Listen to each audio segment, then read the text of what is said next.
শীতৰ আগমনত পৰিভ্ৰমী চৰাইৰে ভৰি পৰিছে ৰাজ্যৰ জলাশয়। পৰিভ্ৰমী চৰাইৰ কলৰৱত মুখৰিত বাক্সাৰ চৰাইমাৰী। জাক জাক খৰালি হাঁহে শোভাবৰ্ধন কৰিছে চৰাইমাৰী। বাক্সা জিলাৰ খালবিলসমূহ ভৰি পৰিছে পৰিভ্ৰমী চৰাইৰে। জিলাখনৰ চৰাইমাৰীস্থিত ২৪ নং আয়াৰ বেটেলিয়নৰ শিবিৰৰ ভিতৰত থকা পুখুৰীত জাক জাক খৰালি হাঁহে শোভাবৰ্ধন কৰিছে। নৱেম্বৰ মাহৰ পৰাই এপ্ৰিল মাহলৈ বেটেলিয়ন শিবিৰটোৰ পুখুৰীত শোভাবৰ্ধন কৰে খৰালি হাঁহৰ জাকে। শিবিৰটোৰ বেটেলিয়নৰ জোৱানসকলে সুৰক্ষা দি ৰাখিছে পৰিভ্ৰমী খৰালি হাঁহৰ জাকটোক। কোনো লোকে যাতে এই পৰিভ্ৰমী চৰাইবোৰক ক্ষতি কৰিব নোৱাৰে তাৰ বাবে জাৰি কৰিছে কঠোৰ নিৰ্দেশনা। সম্প্ৰতি খৰালি হাঁহৰ জাকটোৱে শিবিৰটোৰ চৌহদত সৃষ্টি কৰিছে এক নান্দনিক পৰিৱেশৰ।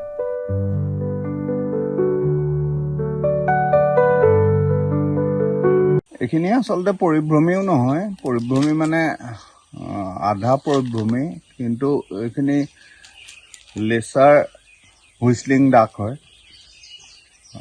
এইটো বাৰ্ড হেডেড গুজ নহয় মই যেনেকৈ ভাবিছিলোঁ, কিন্তু হ'লেও বহুত সংখ্যক ইয়াত আহিছে।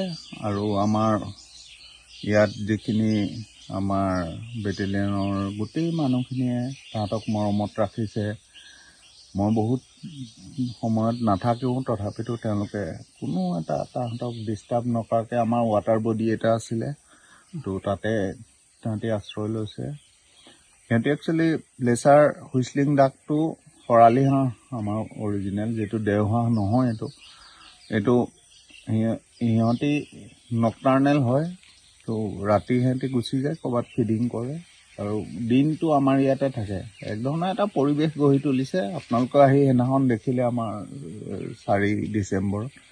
তো সেইটো বৰ এটা আমাৰ প্ৰকৃতি সংৰক্ষণৰ দিশত এটা খুব ভাল কাম হৈছে ইয়াত।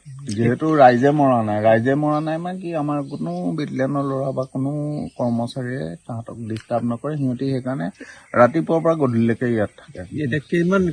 কেতিয়ালৈ কোন মাহলৈকে থাকিব এইবিলাক? এপ্ৰিল মাহৰ মিড এপ্ৰিললৈকে থাকিব। আমাৰ বহাগ বিহু কৰোঁ যে, তাৰপিছত সিহঁতি গুচি যাব। কিন্তু সিহঁতি এইটো মেটিং ছিজন বুলি কয়, ব্ৰিডিঙৰ টাইমত সিহঁতি ইয়াত নাথাকে। সেইটো মই যিটো লক্ষ্য কৰিছোঁ, আমাৰ কিছুমান মানুহ আহিছিলোঁ ইয়াত যোনে অবজাৰ্ভ কৰিছে। এইটো লেচাৰ হুইচলিং ডাক হয়। লেচাৰ হুইচলিঙো কয়, ইণ্ডিয়ান হুইচলিং ডাকো কয়। সিহঁতি এটা কিচিৰ মিচিৰ শব্দ কৰে তাৰমানে আকাশখনত। কেনেকুৱা লাগিছে যেতিয়া কিন্তু বহি থাকে, সিহঁতি বাঁহৰ মুঢ়া নিচিনা বহি থাকে তাৰমানে। কেনেকুৱা লাগে আপোনালোকৰ ইয়াত যেতিয়া আহিছে?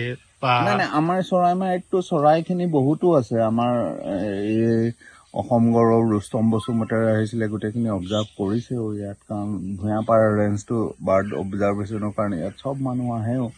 কিন্তু আমাৰ এই বেটেলিয়ন কেম্পাছটো যিহেতু ইয়াত গছ গছনি বহুত হৈছে আৰু আমি কাটিবও কোনো গছ গছনি নেচাৰেল ভেজিটেশ্যন কটা নাই, বা যিখিনি আমাৰ হেৰিয়াত লগাব খুজিছে সেইখিনিও প্ৰতিপাল কৰি পেলাই ডাঙৰ হৈছে।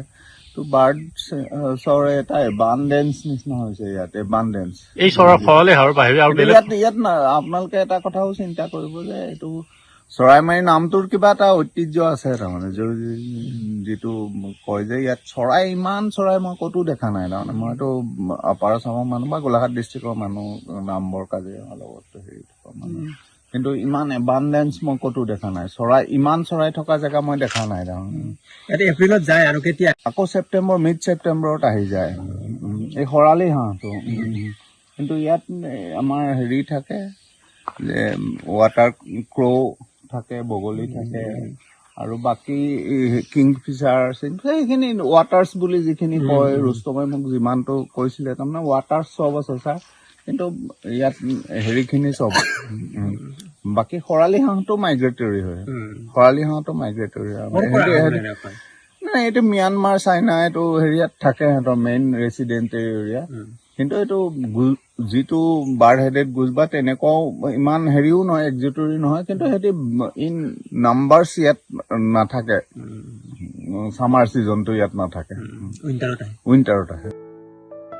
বৰমাৰ পৰা অনুপম তালুকদাৰৰ ৰিপৰ্ট, এনি ভাৰত 24।